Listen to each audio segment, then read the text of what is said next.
Well, good afternoon and welcome to Cut to the Chase with Senator Chase. You are tuning in to our weekly call-in town hall and radio show, and it's so good to be back with you. I enjoyed a week of vacation, first vacation I've had in 2 years. I'm State Senator Amanda Chase, your weekly radio show host, and I actually serve you all in the 11th Senatorial District, which includes all of Amelia and Colonial Heights and most of Chesterfield, where I live. I'm a Christian, conservative, Republican, and as our vice president would say, and in that order, I'm a founding member and co-chair of the Bicameral Transparency Caucus, and I also serve on 4 committees in the Senate: Health and Education, Transportation, Local Governments, and Privileges and Elections. And many of the topics that we cover in our weekly town hall we address are issues that our constituents have brought to my attention. And if you have a question about today's topic, I invite you to call in. The number is 804-451-3666, and we're going to do our very best to answer your question on the show. I'm really excited to have this series. We're having Meet Your Legislators, Meet Your Virginia Legislators. Who are these people who represent you in the state Senate, in the House? And today we have our very own Senator Mark Obenshain, who's joining me by phone today. Are you there, Mark? I'm here, Amanda. It's good to be with you. Well, we really appreciate you taking time out of your busy schedule to be with us today. Now, Senator Obenshain he's been elected back in 2003. He represents the 26th Senatorial District, which includes the city of Harrisonburg, counties of Rockingham, Shenandoah, Page, Warren, and Rappahannock. And he's a fellow conservative, which I absolutely love. And he's also a very important position here in our Republican caucus. He's the co-chairman, and I have a lot of respect for Senator Obenshain. Many of you may remember that he was also the Republican nominee for Attorney General of Virginia in 2013. He won the Republican nomination at the party's statewide primary convention back in 2013 and came within 165 votes of 2.2 million cast and defeating Democrat Mark Herring in the general election. And I tell you, if anybody really understands the importance of every vote counts, it was this election. And heart-wrenching. I wish that you, Senator Mark Obenshain, were our current Attorney General. I think we would have a lot more progress. Well, Amanda, I wish I was too, but no sense looking back. We've got to look forward. You know, I love what I do, and, one of the great things about our system here in Virginia, a couple of great things. Number one is that we spend a short period of time, 6 or 8 weeks out of the year in Richmond. Then we have to go back and earn a living under the laws that we pass, and I think our friends in Washington could learn a little bit about that. But the second great thing about our system is, if you stand for principle and don't leave people guessing, people get to make a real choice. And if they choose to reelect you or reelect me or elect us Attorney General or Governor, that's great, and it's another opportunity to serve. If they choose not to, we get to go home, earn a better living, spend a little bit more time with our families, and, there's no shame in that.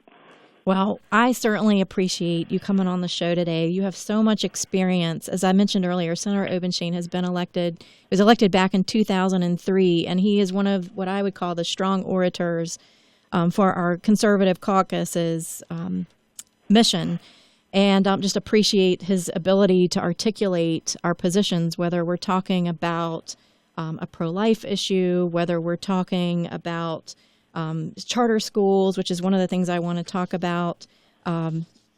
You do such a great job of articulating these issues, and I love this show because it forces me to do my research, and I enjoyed looking over your biography and a lot of the legislation that you've passed over the years, and it kind of helps me better to understand, why certain legislators, put forth certain pieces of legislations. And I think what I'd like to do is begin by talking about Senate Bill 902 primary elections and voter registration by political party, because that comes before the committee that I serve on, Privileges and Election. And why don't you explain to our listening audience a little bit about the details of that and why they would want us to support that or not support it, either one? Well, Amanda, I've had a long interest in elections and election integrity, and it goes to a lot of the dialogue that's taking place in Washington right now. I was before you came to Richmond, I was chairman of the Privileges and Elections Committee,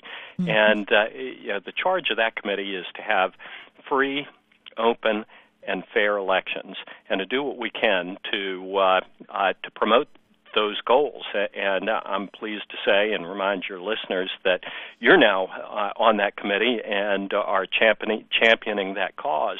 But we've too long had a governor in our current governor, Governor McAuliffe, who seems to believe in the first two principles, free and open, but not in the third principle, and seems to think that the more often you vote, the better.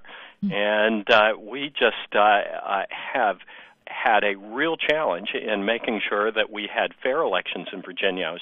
I was the principal patron of the voter ID bill here in Virginia to make sure that people just showed their ID in order to vote.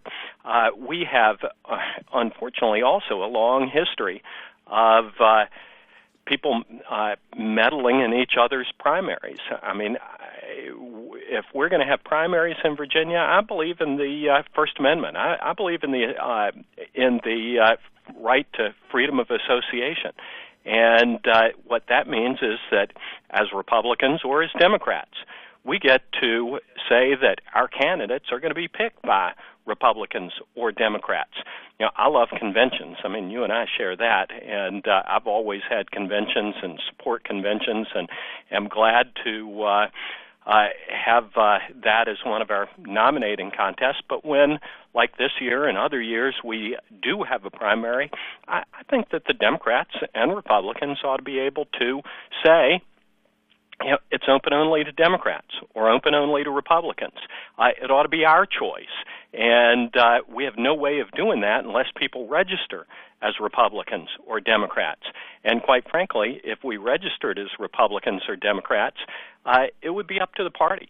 The Republican Party could say, this year we're going to have a primary in which Republicans and independents are able to vote in our primary. Or they could say it's going to be an open primary. But it ought to be the choice of the nominating organization. That's a constitutional principle. And I think in order to be true to that constitutional principle, we ought to be able to give the parties the means to implement it. Now, I know that under Senate Bill 902, it says that that it adds party affiliation to the information that an applicant is asked to provide when registering to vote, but the applicant may also indicate that they're an independent, correct? Sure. Because absolutely. That's one of the big things people always say is, well, what if I'm an independent? But it does allow you to also indicate that you're an independent. And if you're an independent, does that mean that you can vote in both a Republican primary and a Democrat primary? No, it doesn't. And as a matter of fact, it would be up to the party to decide. At least under the bill that I proposed, it would be up to the Democratic Party. They could say, we're going to have a primary this year, but it's going to be open only to Democratic voters. And if that's in their call, it would exclude independents. But they'd be free also to say it's open to independents and Democrats. And it would be the same principle for the Republicans as well. And if in a given year one of the parties was to decide it wanted to have a primary that was just open to everybody, even to Democrats and Republicans, they could do that. I mean, that's the principle of freedom of association embodied in the First Amendment of the Constitution. Right. And I think one of the things that a lot of our listeners maybe they don't realize is that whenever you're voting in a Republican primary, you are identifying with the Republican Party. You're saying, I'm a Republican and I want to pick the Republican nominee. But as you mentioned earlier, and everybody knows, if they don't ask you, there's no registration in Virginia. Anybody can vote in a primary. And we have a long history of people, of Republicans meddling in Democrats' primaries and Democrats meddling in Republicans' primaries. And as you pointed out a little while ago, a few votes can make a big difference. And, I remember, going back to the deep recesses of my memory, not to point the finger at the Democrats here, I'll take the Republican side. Back in, I think it was like 1973, when Henry Howell and Andy Miller were running for governor as Democrats in a primary, and there were a heck of a lot of Republicans who turned out to vote for Henry Howell because they knew there was no way that he was going to beat John Dalton that year. So, it goes both ways. Senator Obenshain, we're going to come back after. We've got a hard break right here. Can you stay on, and we'll be back in 4 minutes? Glad to. Okay, stay tuned. Senator Obenshain, we'll be right back.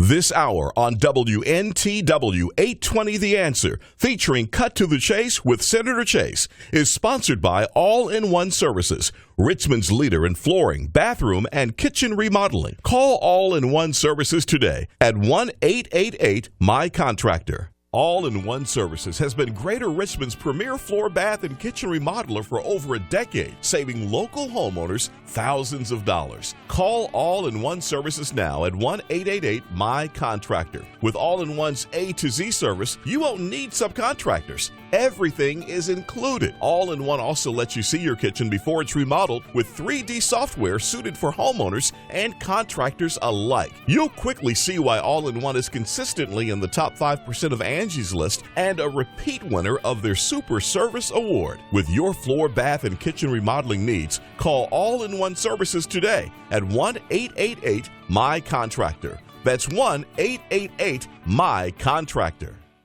The Chesterfield County Colonial Heights Crime Solvers program needs your help to catch some cigarette thieves. On Friday, May 26th, 3 black males in a white pickup tried to hijack a tractor-trailer full of cigarettes while at the East Coast gas station on Kingston Avenue. The driver ran toward the station shouting for help, so the suspects left, headed toward Hopewell with only 2 cases of cigarettes. On April 25th, the same driver reported that cigarettes were stolen from his truck while it was parked at the Hyatt Place Hotel on Kingston Avenue. And on May 11th, a different driver had cigarettes stolen from his truck while parked at the Sleep Inn on Willis Road. You can see related pictures at crimesolvers.net or on Facebook at crimesolverscch. If you can help with information, call the hotline at 748-0660 or use the new P3 mobile app available on the iOS and Android operating systems. As always, you will remain anonymous and could receive a cash reward. Like us on Facebook, subscribe to our YouTube channel, and take the time to solve the crime. So, what would you do with an extra $500 a month in your budget? $500. This isn't hypothetical, by the way. This is something you may need to think about very soon if you decide to become a member of MediShare.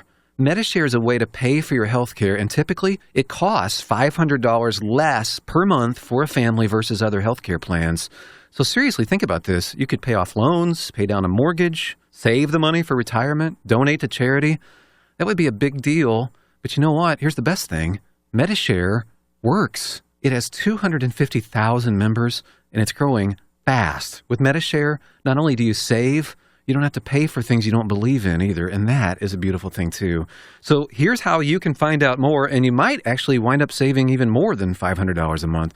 So check into it. Here's the number. Call 844-43-BIBLE. That's 844-43-BIBLE. Now available in Montana. Call 844-43-BIBLE. The following message is brought to you by Health Markets, your first choice when you need health insurance for your small business. Do you offer health insurance to your employees? Call us now and see if you can save money. Do you want to offer vision and dental to your employees? Call us. Do you think you're paying too much for your current health insurance? Call us. Do you want somebody else to do all the legwork and search thousands of health plans from over 180 health insurance companies nationwide? Call us. We're Health Markets, and thanks to a little-known solution, we could help your business save thousands of dollars on health insurance costs and save your employees money too. Our service is free. Don't miss the great savings. Call now. 800-651-3235. 800-651-3235. 800-651-3235. That's 800-651-3235. Health Markets Insurance Agency is DB.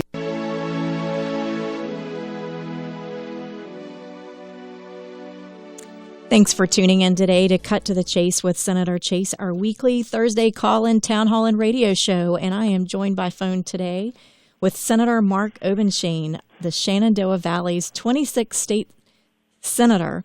And also, I might add, a fellow Hokie, which I really like. And I could say so many good things about Senator Obenshain, but I love the fact that he's a Hokie. I didn't know you majored in economics and history until I did my research today, so that's pretty interesting there. So no wonder you're able to quote so many of those our great founding fathers there on the floor of the Senate. Explains a lot. Yeah, there are a few things that linger back in the deep recesses of my memory.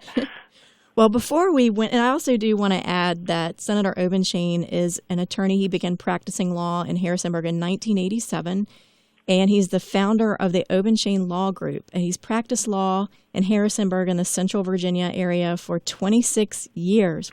You're barely 26. Make that almost 31 years. Is it 31? You're reading an old bio. I am reading an old bio. Or I need to update my bio.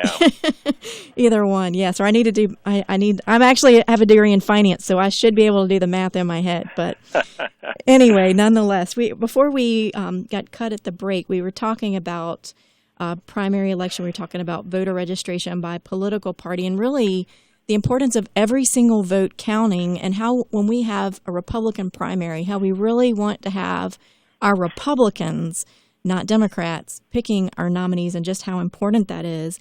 You also have other Senate Bill 1253, voter identification, photograph contained an electronic poll book. And as you were talking about this to us, and I remember the first time I heard you present it, I was like, this is brilliant. I love this idea. In fact, I would be willing to co-patron that bill with you next time. Awesome. But it was passed by the House, passed by the Senate, and then vetoed by our governor. Let's tell folks what, and you had basically 3 or 4 pieces of legislation, which I thought fit beautifully together in basically protecting the integrity. Why don't you tell the folks a little bit about Senate Bill 1253. Well, you bet. And, we talked a little bit about the importance of making sure that that we protect the vote. And it's important for multiple reasons. First of all, the vote is sacred. People have confidence in our system only as long as our system works, only as long as people have confidence in it. And right now, there are a lot of people who question the integrity of our election system, and many people say, but you can't present us with epidemic examples of fraud. And we can debate that all day long. I mean, there are examples all over the place. I mean, Amanda, Harrisonburg, where I live, there was just a prosecution here involving somebody who was actually filling out fake voter registration applications for people who are dead, and filing them last year in the presidential election up here. I mean, it does happen. It does happen. And that's the reason a couple of years ago I put in the photo ID bill. 70% of Virginia's voters thought that was a good idea for voters to just have to show an ID. Democrats, Republicans, Independents, across the board all thought that it was a good idea. The only people who didn't were, Democratic elected officials and quote-unquote community organizers. And you and I can speculate as to why they don't like it, but it passed. It has been implemented without any major problems. There aren't hundreds of people, dozens of people, or even isolated incidents that I hear about of people being denied the right to vote as a result of being required to show an ID. But I hear people complain about that. I hear my colleagues in the Senate complain about it, and I tried to put in a bill that would have eased this burden. And we capture people's photographs in one place in the Commonwealth of Virginia all the time. That's Department of Motor Vehicles. We have everybody's picture digitally captured. And I put in a bill just to say, let's take those digital images and just port them over to our poll books so that when Amanda Chase or Mark Obenshain goes in to vote, and they type my name into that little computer when I check in, my photo is going to pop up. And if my photo pops up and it matches generally the appearance of the guy standing across from him, I don't need to show a photo ID. So I put that in to try and reduce the burden in response to some of the screams and cries and hysteria on the left about the burdens that supposedly are being imposed by photo ID. And yet, as you mentioned, notwithstanding the fact that it passed, the governor vetoed it. I can't tell you why, unless there's some ulterior motive. But I don't know why he would veto such a thing. It reduces the burden that he and some of his colleagues have been complaining about for a long time. Well, you did have success with Senate Bill 1254 about voting machines. I know that passed the House and the Senate, and the governor did pass that one, and that had to do with the annual audit of ballot scanner machines, correct? Yeah, we've got all of these machines that read the little bubbles that you fill in, like we're taking the SOLs. We vote by felt tip pen and fill in the bubble and run it through the scanner.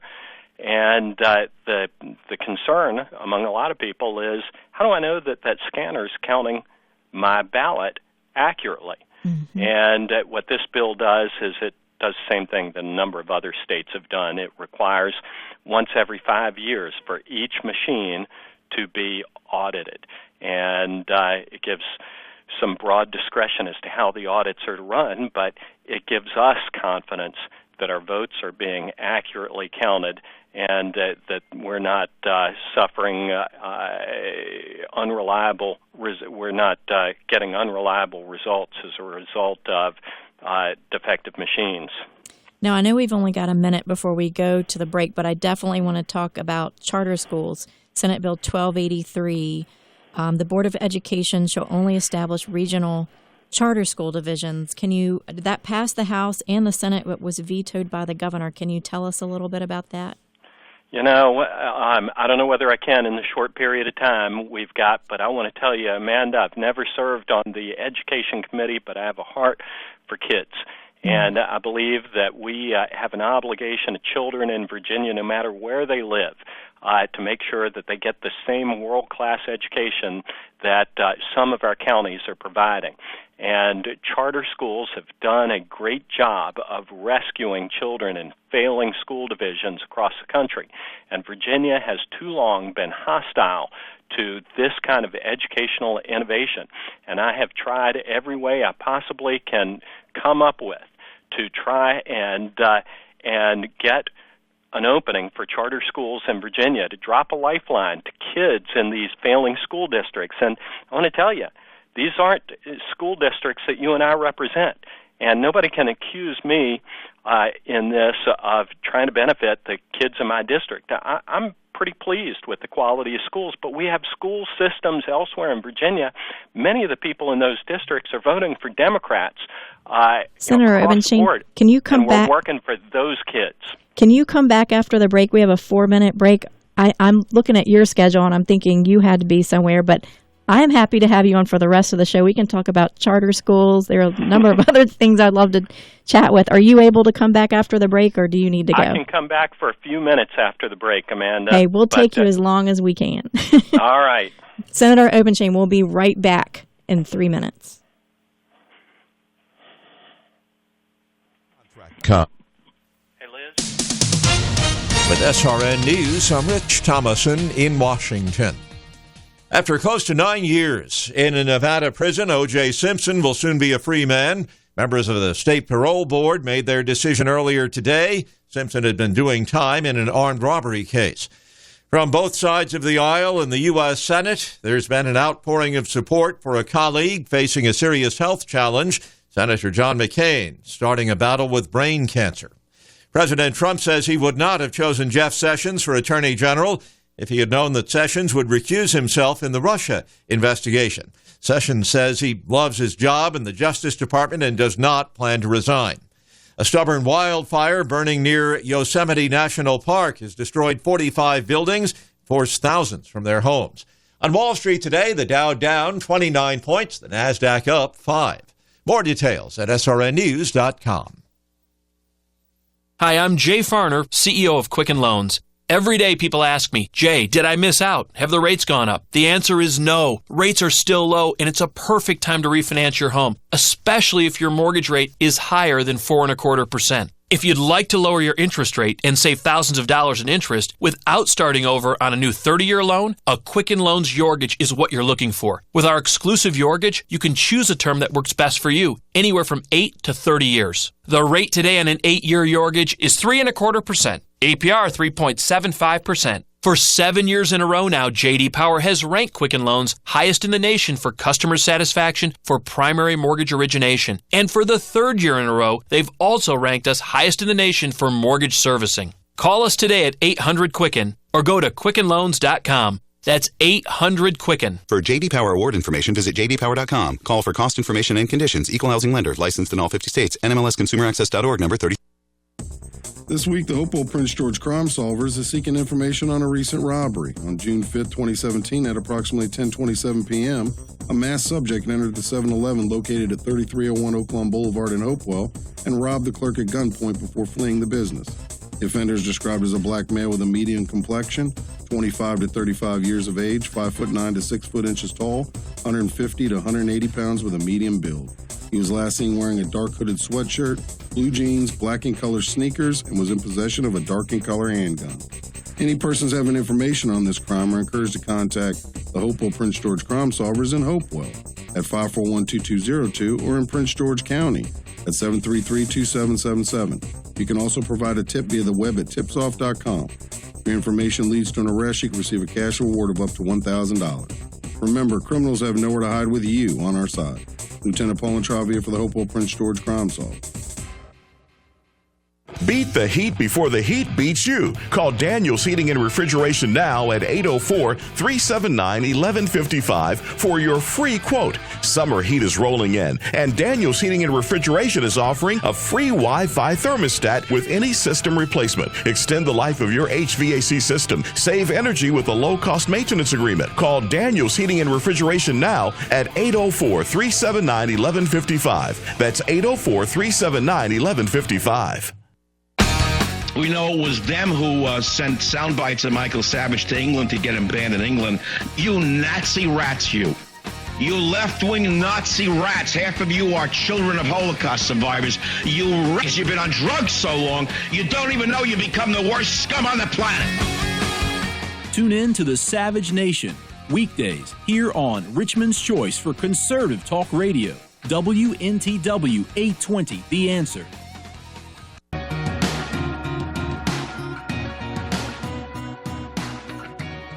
You're tuning in to Cut to the Chase with Senator Chase, our weekly town hall and radio show. And I have on the phone with me today Senator Mark Obenshain, and we are discussing charter schools. And I really appreciate you staying on for extra time here. So I'm going to cut to the chase, if you will, and let you do the talking. Let's talk about charter schools. Let's start off by beginning with the first argument that a lot of our friends on the other side of the aisle will say is that this is taking away from our public schools. What do we say?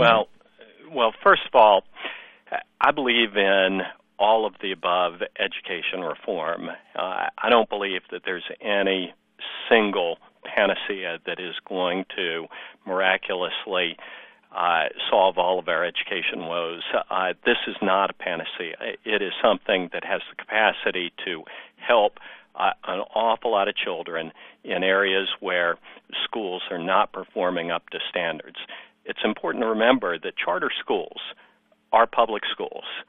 So it makes absolutely no sense to argue that charter schools are taking money away from public schools. It is simply a different model for public schools. They can't discriminate. They have open admissions. They are determined on the basis of demand, and quite frankly, if there's no demand for it, it's not going to work. But they are public schools and offer an opportunity to improve the quality of education being provided in some areas where they're just not getting it. And Amanda, one of the arguments, and it just is highly frustrating, we live in a commonwealth, and it's a diverse state. But some of our colleagues, you've heard them stand up and say, how on earth can you push something like charter schools in Virginia? And they stand up and say, I live in Fairfax County, and Fairfax County has one of the best school systems in America. And I won't argue with them. It is a really good school system. But how dare they stand up and say, just because our schools are so good, the heck with children in failing school divisions in places like Norfolk or inner cities around Virginia. I think it's a moral failure to abandon those children. And we've got an obligation to provide that same world-class education and opportunity to kids no matter where they live, even if they live outside of the vaunted Fairfax County school system. We've got an obligation to those families and those children as well. So what you're saying is, and I agree with this, is that we're pro-school choice. Let's give our parents and our students options. And as a mom of 4, and I know you have 2 kids as well, we realize that as parents, all kids are not created the same. They're very different. They have different learning styles and so forth. And so by giving parents choices for their kids, some kids do well in certain environments. Others do better in others. And so what we're saying is we are pro-school choice. And so let's provide those opportunities and let the parents choose. So Yeah, absolutely. And this is not a radical idea. I mean, this is not diverting money from public schools.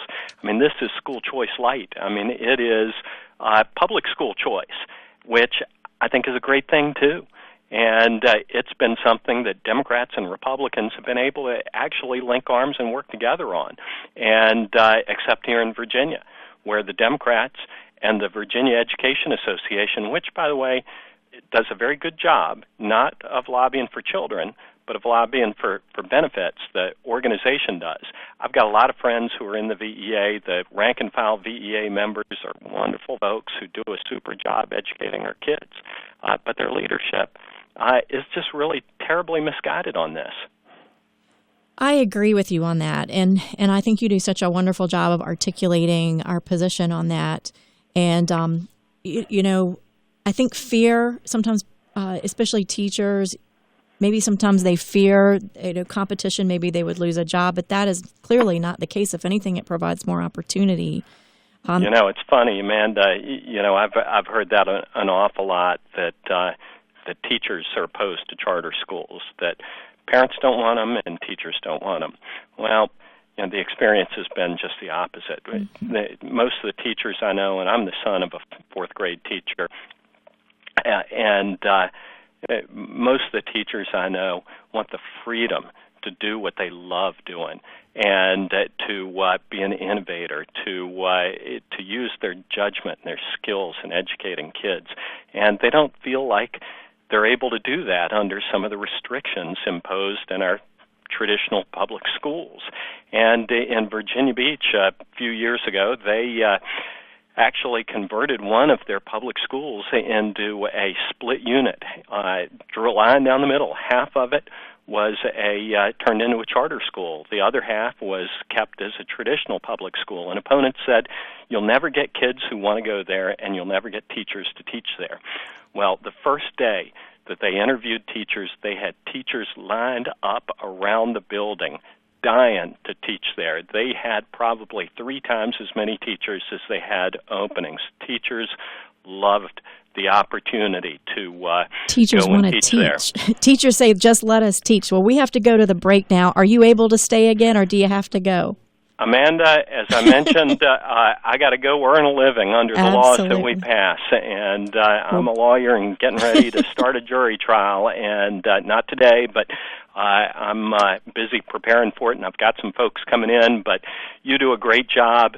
I just want to say thank you for your service to the people of Central Virginia. You've been a friend for a long time, and it's great serving with you in the Senate. You do a super job representing them, and the show is a lot of fun. You do a great job there, too. Thanks. Thanks kindly. Senator Mark Obenshain. weekly coursework from the park or the beach or even your couch watching the kids. And Independence University gives you the tools, a free tablet and laptop for undergrad students to use and keep when they graduate. That's right, get a laptop so you can go to college from anywhere. Take the first step to a new career in business, information technology, healthcare, or graphic arts. Call to find the online degree program that's right for you, and you could be on your way to increasing your earning potential. 800-989-1361. 800-989-1361. That's 800-989-1361. If your financial plan is even slightly out of tune, you may be paying too much for taxes, exposing yourself to too much risk, or retiring without a sound income plan. Listen to WNTW AM 820 The Answer on Saturdays at 9 a.m. and Sundays at 8:30 a.m. to Financially Tuned with Big John Pulowski of Norseman Advisory Group. You can contact Big John at 757-223-1559 or visit the website at norsemanagi.com. Are you passionate about liberty? Then join Americans for Prosperity and hundreds of Virginians at the premier grassroots event in the country. The Defending the American Dream Summit is coming to Richmond this August 19th. Come hear top leaders discuss how we're rolling back big government policies that destroyed jobs and hiked our healthcare costs. Save now with early registration. Visit defendingthedream.com today. That's defendingthedream.com. Paid for by Americans for Prosperity. Before the book, How to Win Friends and Influence People was the Dale Carnegie course. Now, after 104 years, over 8 million people experience Dale Carnegie courses. People like Warren Buffett and Ronald Reagan. The Dale Carnegie experience uses proven techniques to permanently unlock the potential of top talent, making individuals into inspiring leaders and groups into high-performing teams, while reducing the financial and emotional costs of employee turnover. For more information, visit DaleCarnegieRichmond.com. That's DaleCarnegieRichmond.com. All-in-One Services has been Greater Richmond's premier floor, bath, and kitchen remodeler for over a decade, saving local homeowners thousands of dollars. Call All-in-One Services now at 1-888-MY-CONTRACTOR. With All-in-One's A to Z service, you won't need subcontractors. Everything is included. All-in-One also lets you see your kitchen before it's remodeled with 3D software suited for homeowners and contractors alike. You'll quickly see why All-in-One is consistently in the top 5% of Angie's List and a repeat winner of their Super Service Award. With your floor, bath, and kitchen remodeling needs, call All-in-One Services today at 1-888-MY-CONTRACTOR. That's 1-888-MY-CONTRACTOR.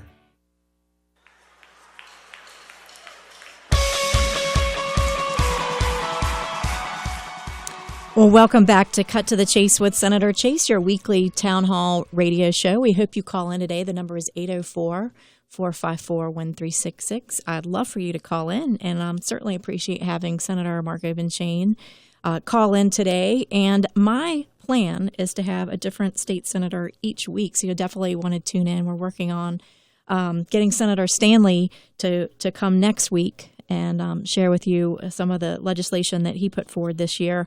There was an interesting op-ed that Senator Obenshain was printed at the Richmond Times-Dispatch on March the 6th, and I thought it was very interesting, and I just wanted to read a little bit of that for you. It says, late last year, the Public Interest Legal Foundation presented what I took to be a surprising discovery. It reported that 8 Virginia localities have more registered voters than voting age residents. Voters should demand to know how that could be. After all, the national average of registered voters compared to voting age citizens is just shy of 80%. The total number of U.S. citizens 18 or older and those registered to vote, a registered voter rate of over 100% in 8 localities clearly shows an obvious problem. Moreover, there are 23 additional Virginia localities where the number of registered voters exceeds 90% of the population of voting age adults.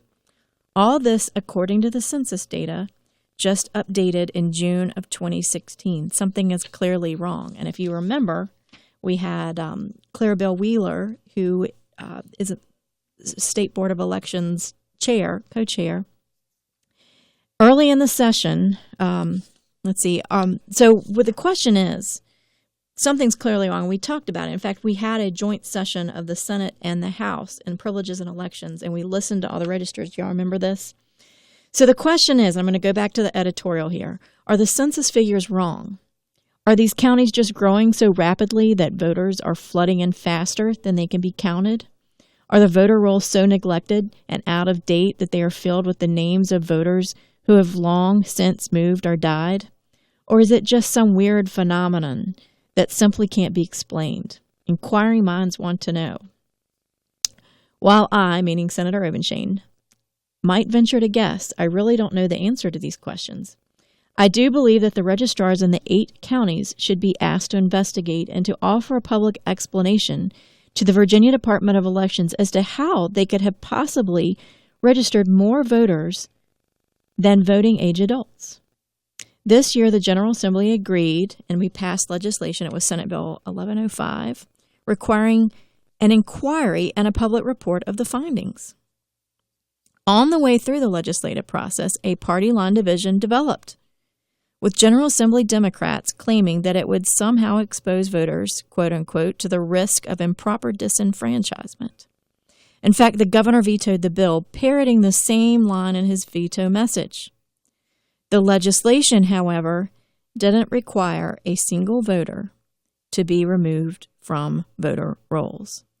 It simply called on these 8 registrars to explain if they could, through this investigation and report, we might actually have learned something.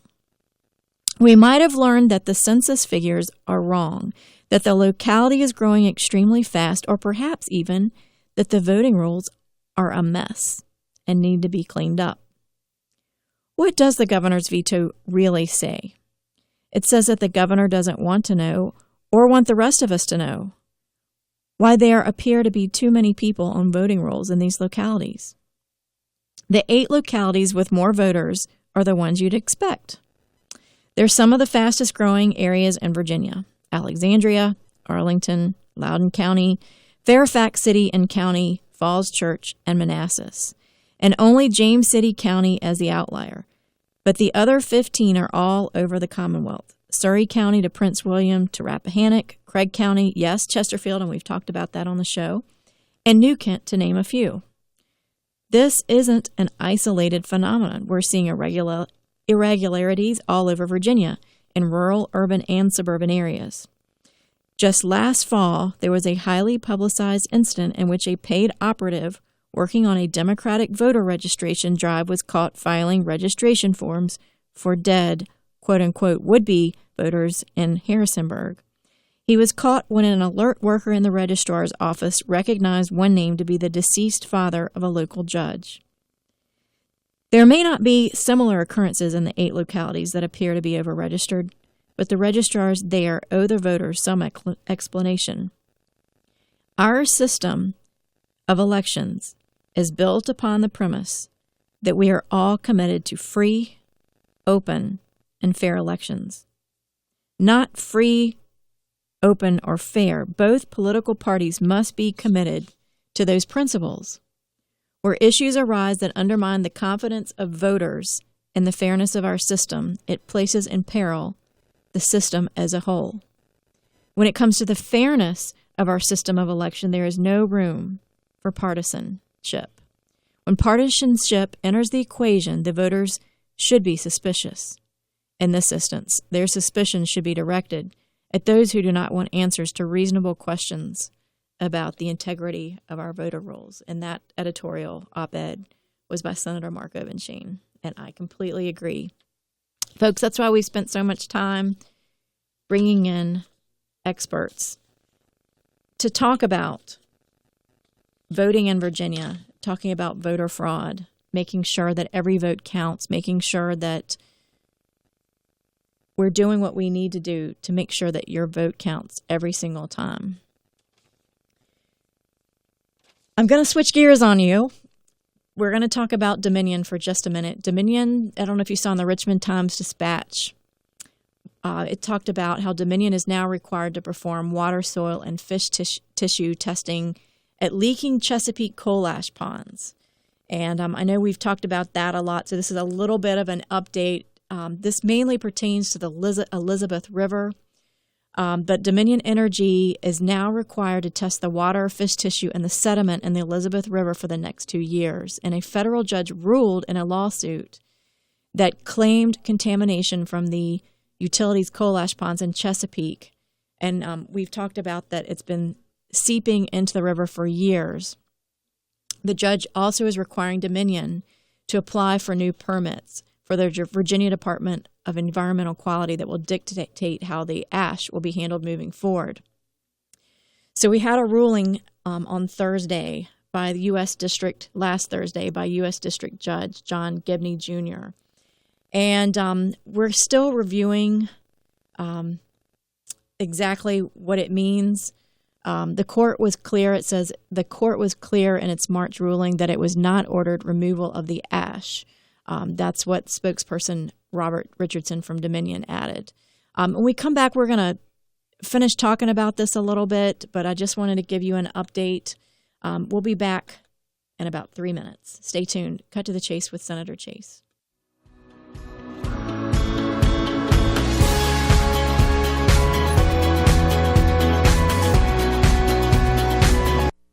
Why do I have a problem with millennials? And I'm sick and tired of hearing the word, and I'm sick and tired of catering to them, and I'm sick and tired of hearing what they think, because they don't think.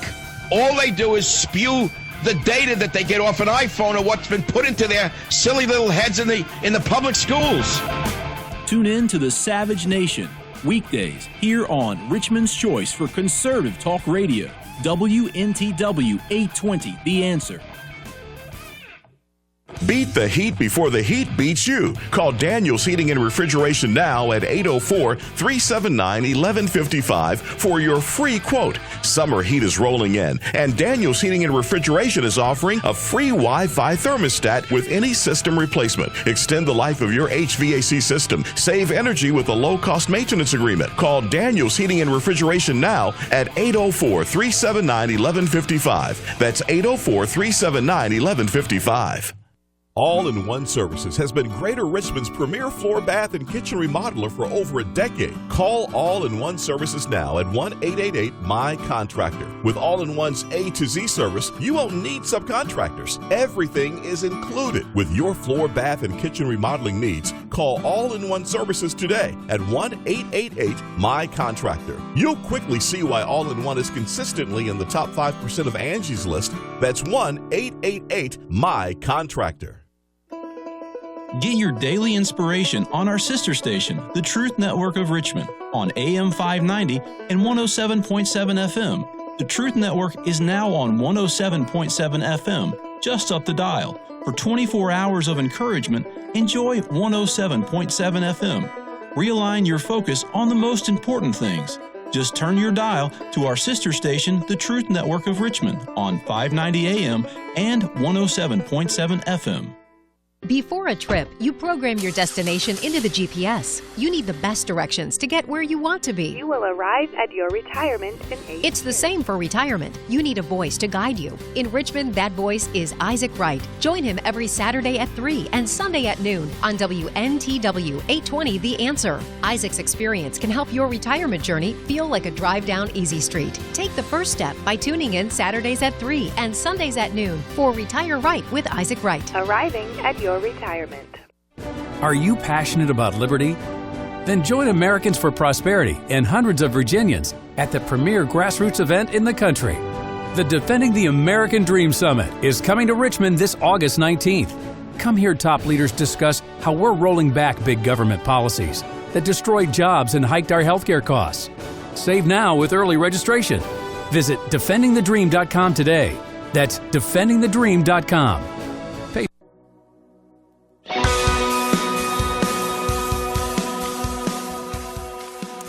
Well, welcome back to Cut to the Chase with Senator Chase, our weekly town hall and radio show. Join us each Thursday from 4 to 5 as we do our best to answer your questions on the air. And so we still welcome you to call, and we've only got 3 minutes left of the show. But the number is 804-454-1366, and we'll do our best to answer your call before the show ends today. But before the break, we were talking about recent rulings by the court that have to do with Dominion being required to perform water, soil, and fish tissue testing. And that has to do with the Chesapeake coal ash ponds. This isn't directly going to affect Chesterfield, but typically what happens in one part of the state can sometimes affect the other parts of the state as well. So we're going to be watching to find out exactly how this affects us in this area. But it says, anyway, it says Dominion has stated its plan to propose additional corrective measures to address groundwater impacts at the site. Dominion has stated unequivocally that the final remedy will not be solely capping the ash in place. So I feel like we've kind of moved things in the right direction here. I don't know that we want to cap, and as I've said before, I don't think we want to cap this ash in place until we know we have clarity in these tests. Right now, we've got 3 tests that are coming back. 2 independent studies are showing contamination, and 1 from the DEQ that's showing, in Chesterfield anyway, that there is no contamination. So before we spend money that's ultimately going to be passed on to the ratepayer, I believe we need to get it right and get it right the first time, because otherwise you're going to be paying for it. So although it didn't affect Chesterfield directly, it is interesting to watch as we see other states. I read another article that's showing how South Carolina is doing a really good job of recycling their coal ash. And in fact, I'm planning on sometime in September, October to go to some of the facilities in South Carolina to see how they're doing it, to maybe provide insight on how we can better implement some solutions here in Virginia. Well, thank you again for joining us today on Cut to the Chase with Senator Chase.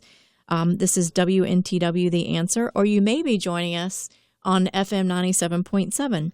I hope you'll join us again next Thursday for our weekly town hall from 4 to 5 as I answer your questions, get your input, and address issues that are important to you. And as a reminder, if you would like notices of upcoming events, town halls, or receive our weekly newsletter, you can visit my website at www.chaseforsenate.com and sign up. During session, I send a weekly update each Friday, and out of session, we send out a weekly newsletter. Or you can always join us each Thursday on our weekly town hall here on WNTW AM 820 or FM 97.7. The Answer on Cut to the Chase with Senator Chase. Until next week. I am yours, all my days, Jesus, I am